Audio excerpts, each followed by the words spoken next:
Hey, what's going on, guys? I'm going to talk today about the film Glory and the true story of Glory. Now, nothing to take away from the film. Edward Zwick did an excellent job directing it. Denzel Washington, Matthew Broderick, and Morgan Freeman all did an excellent job playing their characters.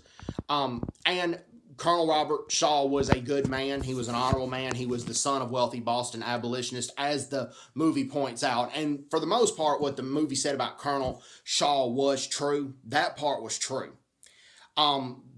Except it was his idea to refuse the soldiers to take pay.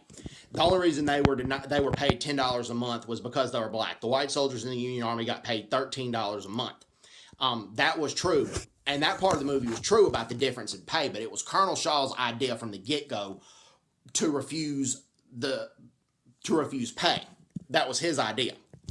The second thing is, in the 54th Massachusetts and its sister regiment, the 55th Massachusetts, there were very few, if any, slaves in the 54th Massachusetts. The soldiers that are depicted in Glory, the runaway slaves or former slaves, more of them were in the 1st Kansas regiment.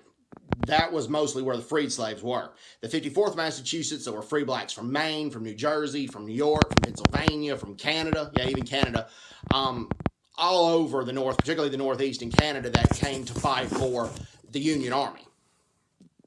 The assault on Fort Wagner was true. The 54th Massachusetts did lead that assault. And if you see at the end of the movie where Colonel Shaw dies, he's buried with the black soldiers, and him and the black soldiers were not given a proper honorable burial.